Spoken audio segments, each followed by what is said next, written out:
Hello, dear students. Once again, myself Rahul Kumar Sinha in front of you, and I am going to discuss about the types of merger. In the last video, you have seen the meaning of merger and acquisition, and today I'm going to discuss about the types of mergers. So you see, there are four types of merger: horizontal merger, vertical merger, concentric merger, and conglomerate mergers.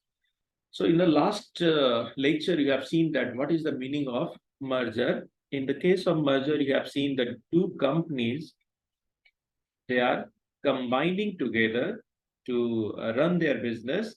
So in the case of mergers, you see the two companies, when they join together, now they will have more of the resources.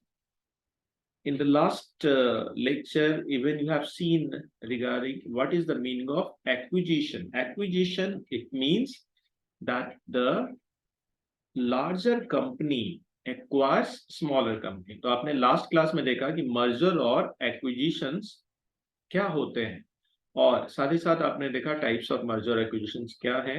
Merger के case में आप देखिए कि दो कंपनियां आपस में join कर रही हैं ताकि वो साथ में मिलकर काम कर सके, और एक्विजिशन के केस में जो बड़ी कंपनी है वो छोटी कंपनी को एक्वायर कर रही है। So the larger companies acquires smaller companies. Google acquired Android, this is acquisition.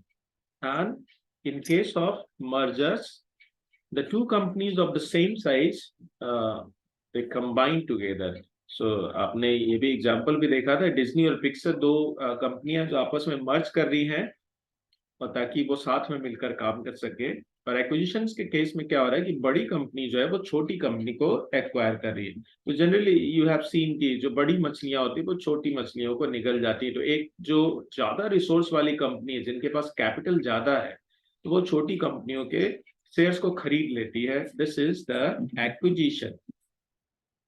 And now today I'm going to discuss about the types of mergers and acquisition: horizontal merger acquisition, vertical merger, concentric merger, and conglomerate merger. So you see there are four types of merger and acquisition. Today I'm going to discuss in this lecture about the horizontal merger and acquisition. Before discussing especially about the horizontal merger and acquisition, let us see that what are the four types of merger. Vertical merger: such a merger occurs between companies operating at different supply chain stages. तो देखिए ये एक ऐसा merger है, vertical merger, जिसमें एक company जो है वो अपने सप्लाई चेन की किसी कंपनी के साथ मर्ज कर जा रही है। और हॉरिजॉन्टल मर्जर एक ऐसा मर्जर है जहां पर आप देखिए कि सेम इंडस्ट्री में वो कंपनी रन कर रही है, चाहे वो आपकी ऑटोमोबाइल की इंडस्ट्री हो, या फिर टेलीकम्युनिकेशन इंडस्ट्री की हो, या फिर सीमेंट इंडस्ट्री की हो, तो इंश्योरेंस इंडस्ट्री हो, बैंकिंग इंडस्ट्री हो। तो यहाँ पर आप देखिए हॉरिजॉन्टल मर्जर के केस में जो दो कंपनियां हैं वो एक ही इंडस्ट्री के हैं और वो आप साथ में मिलकर काम करें। सो यू कैन इमेजिन कि आप देखिए एक बैंक है और एक दूसरा बैंक, और दोनों ही बैंक अगर साथ में मिलकर काम करेंगे तो उनके पास अब ज्यादा पैसा होगा, ज्यादा ब्रांचेज होंगे, नंबर ऑफ एटीएम्स ज्यादा होंगे, सर्विसेज वो ज्यादा दे पाएंगे अपने कस्टमर्स को। तो जो मर्जर्स हैं और जो मर्जर के टाइप्स हैं, आप देखिए कि इनके बेनिफिट्स कितने लार्जर हैं और कितने वाइडर बेनिफिट्स जो है वो कस्टमर को मिल सकते हैं कि जब दो बैंक आपस में मिलकर काम करेंगे। दो कार बनाने वाली कंपनियां हैं, दो मोटर बाइक बनाने वाली कंपनियां हैं, दो इंश्योरेंस करने वाली कंपनियां, इंश्योरेंस की सेवाएं देने वाली कंपनियां हैं। Conglomerate: so when a company functioning in one industry collaborates with a firm operating in another sector, it is called conglomerate merger. This is done for diversification. तो देखिए conglomerate जो merger है, यहाँ पर एक कंपनी जो है वो दूसरी इंडस्ट्री की है और एक कंपनी जो है वो दूसरी इंडस्ट्री की। तो सपोज मान लीजिए कार बनाने वाली कंपनी है और जो एक ऑटोमोबाइल इंडस्ट्री से रिलेट कर रही है, और एक जो आपकी इंश्योरेंस की कंपनी है वो इंश्योरेंस इंडस्ट्री से रिलेट कर रही है। अगर इन दोनों कंपनी का अगर मर्जर हो जाए तो क्या बेनिफिट्स इनको मिल सकते हैं। तो डाइवर्सिफिकेशन है कि एक ही कंपनी होगी जो कार भी बनाएगी और फिर इंश्योरेंस पॉलिसीज भी सेल करेगी और इंश्योरेंस की सेवाएं भी कस्टमर्स को देगी। Congeneric companies catering to the needs of the same consumer base often come together to form a new congeneric firm. Consumer base वही है, लेकिन आप उनको अब उनके जो नए नीड्स हैं उनको भी आप फुलफिल करेंगे इन द केस ऑफ कॉन्जेनरिक। तो ये जो टाइप्स ऑफ मर्जर्स हैं, वर्टिकल, हॉरिजेंटल, कॉन्ग्लोमरेट, कॉन्जेनरिक, इनके बारे में डिटेल्स में आपको जानकारी मिलेगी आने वाले वीडियो लेक्चर्स में। So let us see today I am going to discuss about a horizontal merger, that what is the meaning of horizontal merger. Mergers के टाइप में जो पहला मर्जर है वो है horizontal merger. The two firms are merged across similar products or services. Horizontal mergers are often used as a way for a company to increase its market share. So, for example, you see the merger between Exxon and Mobil will allow both companies a larger share of the oil and gas market. तो देखिए ये दो कंपनियां हैं, अगर दो साथ में मिलकर ये काम कर रही हैं तो इनके पास अब मार्केट शेयर ज्यादा होगा। सपोज मान लीजिए एक कंपनी जो है वो इंडिया की कंपनी है और एक कंपनी जो जापान की कंपनी है, अगर ये दो कंपनियां आपस में मर्ज कर जाएं तो उनके पास अब भारत का भी बाजार है और जापान का भी बाजार है। So horizontal integration is a merger between two companies operating in the same industry. These companies are usually competitors and merge to gain higher market power and economies of scale. It is a business strategy in which entities try to grow and expand at the same industry level. तो देखिए banking की company हो या फिर entertainment industry की company हो या फिर ऑयल और गैस मार्केट से रिलेटेड कंपनियां हो, तो वहां पर जब दो कंपनियां जो एक ही इंडस्ट्री से हैं अगर दोनों मिलकर काम करेंगे तो उनके पास अब रिसोर्सेज ज्यादा होंगे, उनके पास मार्केट कवरेज ज्यादा होगा और इस तरीके से उनके प्रोडक्शन कैपेसिटीज बढ़ जाएंगे और प्रोडक्शन कैपेसिटीज बढ़ने से वो अब लार्जर लेवल पर प्रोडक्शन कर कर अपने सेल्स को इम्प्रूव कर सकते हैं और इस तरीके से उनको मर्जर्स के बड़े फायदे मिल सकते हैं। हॉरिजॉन्टल मर्जर के केस में देखिए दो कंपनियां हैं, एक कंपनी ए है और एक कंपनी बी है और दोनों ही सिमिलर इंडस्ट्रीज के हैं। और horizontal merger is a merger of two और more businesses that offer similar products और services and work in the same industry. तो आप देखिए कि दोनों ही कंपनियां जो हैं वो एक ही इंडस्ट्री की हैं और दोनों अब साथ में मिलकर काम करेंगे। This is the case of horizontal merger. So what the important thing that you have to keep into, you can say in your memory, that in case of horizontal merger the two companies they belong to the same industry. So a horizontal merger is a merger of two or more businesses that offer similar products or services and work in the same industry. So you see the similar company A and similar company B, देखिए दो जो कंपनियां थी now when they have joined together कि उनके जो size हैं वो बढ़ गए हैं।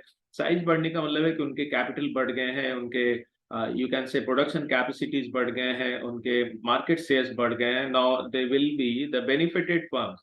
So horizontal merger is a merger of two or more businesses that offer similar products or services and work in the same industry.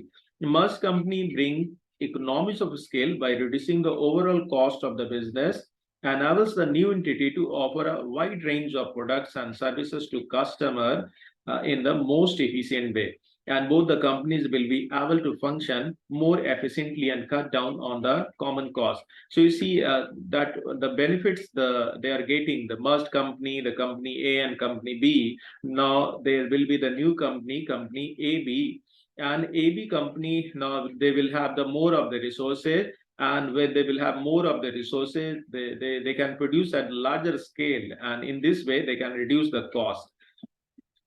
Horizontal integration, you see some of the examples of horizontal integration. तो आप देखिए यहाँ पर कि जो दो दो कंपनियां हैं वो सभी एक ही इंडस्ट्री से बिलोंग कर रही हैं। जैसे आप देखिए Vodafone idea, Marriott and star would, Arcelor and Mittal, Exxon Mobil, and JP Morgan Chase. So you see these all mergers, the two companies, they belong to the same industries. So horizontal integration, the company 1 and company 2, when they are joining together, you see the better research, better supply chain, good customer base, better technology. तो आप देखिए कि दो कंपनियां हैं जिनके पास अपने कुछ यूनिक यू कैन से कुछ अच्छी चीजें हैं, यूनिक सर्विसेज हैं, जिसमें बेटर रिसर्च है, सप्लाई चेन है एक कंपनी के पास, और एक कंपनी जिसके पास अच्छा कस्टमर बेस और अच्छी टेक्नोलॉजी है। अगर ये दो कंपनियां साथ में मिल जाए तो ये एक नई एनर्जी रिलीज कर रहे हैं, which is called as synergy. So horizontal integration results in higher market share, better synergy and less competition. फायदे क्या क्या हैं हॉरिजॉन्टल इंटीग्रेशन के? आप देखिए, सबसे पहले कि कॉस्ट रिडक्शन आपको मिल रहा है, साथ ही साथ आपके पास अब प्रोडक्शन कैपेसिटी बढ़ गई है, टेक्नोलॉजी अच्छा हो गया है, मार्केटिंग आपकी अच्छी हो गई है, and when you are having more of the production capacity, production level is increasing, resulting in higher revenue and profits, and it helps in market expansion and increase export opportunities. It reduces competition, which increase the importance of horizontal integration. तो आप देखिए कि क्या क्या फायदे जो horizontal integrations में मिल रहे हैं, horizontal merger में मिल रहे हैं। आप देखिए कि दो जो कंपनियां हैं एक ही इंडस्ट्री से रिलेट कर रही हैं, और दोनों ही जब कंपनियां आपस में मिल रही हैं, उनके मैसेनरी जो हैं वो एक ही प्रोडक्ट्स को बनाने के लिए हैं, उनके जो ह्यूमन रिसोर्सेज के जो स्किल्स हैं वो भी सेम इंडस्ट्री से रिलेशन रख रहे हैं। इसका फायदा ये है कि प्रोडक्शन लेवल जो है वो बढ़ रहा है। प्रोडक्शन बढ़ने का फायदा है कि उनके रेवेन्यूज में बढ़ोतरी हो रही है, और प्रॉफिट में भी इनको अच्छा खासा फायदा हो रहा है। और साथ ही साथ अब वो अपने मार्केट को एक्सपैंड कर सकते हैं, वो एक्सपोर्ट अपॉर्चुनिटीज भी उनके पास आ रहे हैं, कंपटीशन घट रही है, और उनको इस तरीके से हॉरिजॉन्टल इंटीग्रेशन के फायदे मिल रहे हैं। Now you see, when the disadvantages side, companies with horizontal integration have a chance of monopoly creation. Due to increase in size, the new entity may be difficult to manage. The process may not give a positive change as expected. So every time you see that every decision may not lead to the, you can say, the positive impacts, but there can be the negative impacts too. कि monopoly के chances हो सकते हैं। जब size बहुत बड़ा होगा company को, शायद ये मैनेज करना मुश्किल हो, और ये प्रोसेस जो है वो शायद हर बार आपको पॉजिटिव आउटकम्स नहीं दे। तो इस लेक्चर में आपने देखा कि हॉरिजॉन्टल इंटीग्रेशन क्या होता है, जहां पर दो कंपनियां जो है एक ही इंडस्ट्री से रिलेशन रख रही हैं, और एक ही इंडस्ट्री के जो दो कंपनियां वो आपस में मिलने जा रहे हैं, और वो मर्ज कर जाएंगे, और एक ही प्रकार के प्रोडक्ट्स वो फ्यूचर में बना रहे हैं। इसका फायदा ये है कि अब वो बड़े मार्केट शेयर्स अपने पास एक्वायर कर सकते हैं। यहाँ पर आपने देखा कि एक कंपनी ए है और एक कंपनी बी है, और दोनों ही कंपनियां आपस में मर्ज कर रही हैं। इसका फायदा है कि उनको लार्जर स्केल पर अब वो प्रोडक्शन कर सकते हैं, कॉस्ट में अच्छा खासा उनको रिडक्शन देखने को मिलेगा। और हॉरिजॉन्टल इंटीग्रेशन के कुछ एग्जांपल्स भी आपने देखे हैं, जिसमें वोडाफोन आइडिया जो वो रिसेंट केस है, जिसमें आपने देखा कि दो कंपनियां जो है वो आपस में मर्ज कर गई। हॉरिजॉन्टल इंटीग्रेशन के फायदे हैं कि आपके पास अब रिसर्च एक्टिविटीज अच्छे होंगे, सप्लाई चेन अच्छा होगा, कस्टमर बेस बढ़ेगा, और टेक्नोलॉजी में भी अच्छी बढ़ोतरी होगी, और इस तरीके से सिनर्जी इफेक्ट्स आपको मिल रहे हैं। फायदे के तौर पर आपने ये भी देखा कि कॉस्ट में रिड्यूस हो रहा है, प्रोडक्शन बढ़ रहा है, रेवेन्यूज में भी बढ़ोतरी हो रही है, और प्रॉफिट भी बढ़ रहा है। साथ ही साथ मार्केट एक्सपेंशन भी बढ़ने मिलने के पूरे चांसेस हैं। आप एक्सपोर्ट अपॉर्चुनिटीज को भी अवेल कर सकते हैं। So as I told you कि हर बार आपको सारे फायदे दिखें ये जरूरी नहीं है, कुछ नुकसान भी हो सकते हैं, जैसे मोनोपोली के चांसेस हो सकते हैं, और साइज जब दो कंपनी आपस में मिल रही है, कंपनी का साइज काफी बड़ा होने से मैनेज करने में समस्या हो सकती है, और हर बार हर एक निर्णय के जो पॉजिटिव आउटकम्स हैं वो दिखें ये जरूरी नहीं है, मे बी कि कुछ निगेटिव आउटकम्स भी मिल सकते हैं। तो इस लेक्चर में इतना ही हॉरिजॉन्टल मर्जर्स के बारे में आपको जानकारी मिली, जहां पर दो कंपनियां एक ही इंडस्ट्री की हैं और वो आपस में मर्ज हो रही हैं, और इसका फायदा न्यू कंपनी को मिल रहा है। अगले वीडियो में मैं आपको वर्टिकल मर्जर के बारे में जानकारी दूंगा। फिलहाल आपसे कहना चाहूंगा कि आप वीडियो लेक्चर्स को ध्यान से सुने, and the same PPT is going to be shared in your Google Classroom. From there you can go through the PPT, and you can better study the topic merger and its type. So again saying to the students, जब आपके focused आपके steps हैं आपके गोल के तरफ, then you can do better in your life. So again saying कि आपका focus फिलहाल आपके एग्जामिनेशंस के हिसाब से आपके प्रिपरेशंस के लिए होने चाहिए। आपको अपने सिलेबस के बारे में पूरी जानकारी होनी चाहिए। सिलेबस में जो टॉपिक्स हैं उनकी उसकी पूरी जानकारी होनी चाहिए। So that's why I am saying कि आप वीडियो लेक्चर्स को सुने, पीपीटीज को स्टडी करें, अपने सिलेबस को देखें और तैयारी में लग जाएं अपने एग्जाम्स के। So thank you for now. Again, I will be with you in the next video. Thank you.